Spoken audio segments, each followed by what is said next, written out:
Good morning, children. Today I will start chapter 4, that is carbon and its compounds. Carbon, children, it is a non-metal and name carbon is derived from the Latin word carbo, which means coal.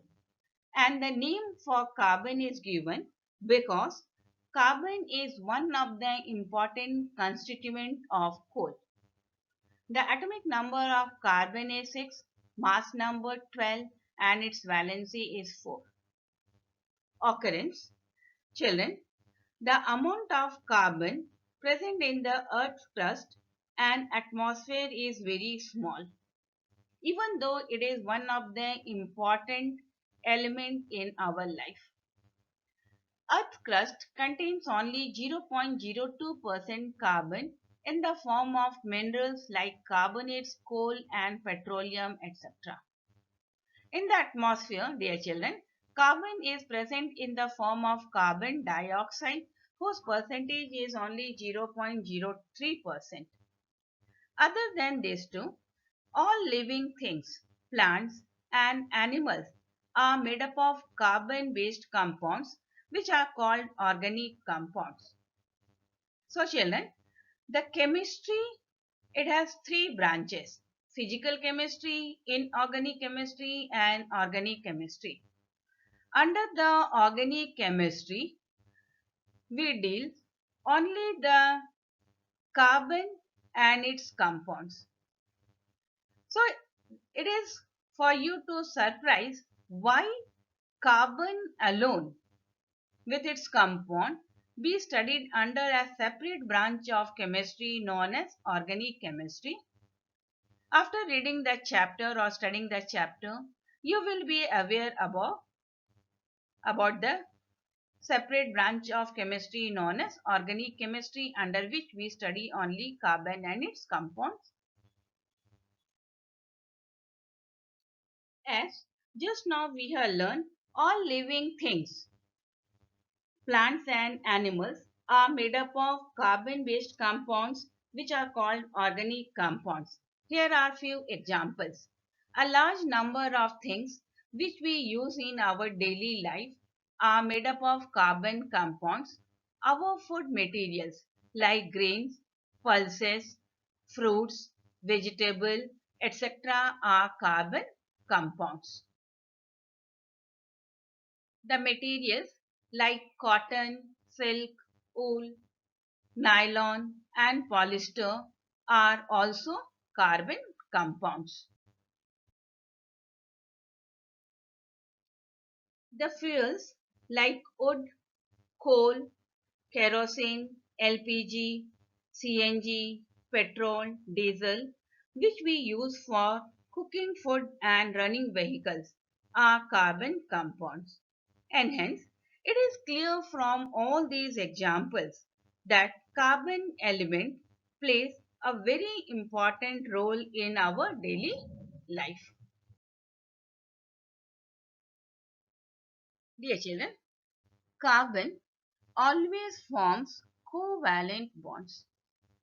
What is the reason for formation of covalent bonds by carbon? I will explain you in detail now. But before that, let us recall about the ionic bond.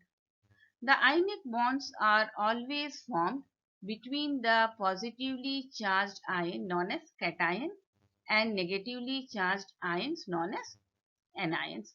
And these two ions are held together with a strong force known as electrostatic force of attraction. That means for the formation of ionic bond, the atoms either has to lose the electrons to form cation or has to gain the electrons to form anions. That means in order to form the ionic bond, carbon either has to form C4 minus ion, that is anion, by gaining 4 electrons, or can form C4 plus ion by losing 4 electrons. Okay, but as the electronic configuration of carbon is 2,4,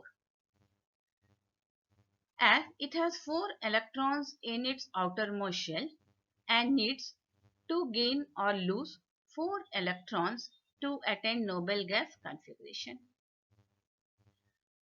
It could gain 4 electrons forming C4 minus ions, that means anions, but it would be difficult for nucleus with 6 protons to hold on to 10 electrons. That means as the carbon has 6 protons in its nucleus with the gain of 4 electrons for the formation of an ion, now it has 10 electrons. So these 10 electrons cannot be held effectively by the 6 protons present in the nucleus, and hence carbon cannot form C4 minus ions, that is anion. Okay, now next,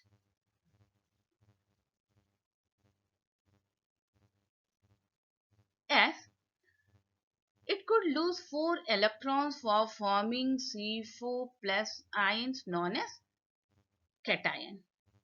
But in order to form this cation, it would require a large amount of energy to remove these 4 electrons, leaving behind 6 protons in the nucleus holding just 2 electrons.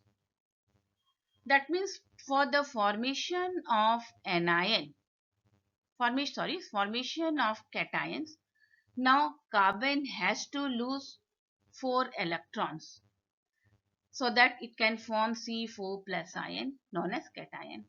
But it is quite difficult for carbon to lose these 4 electrons because it required large amount of energy, and hence it cannot form C4 plus ion.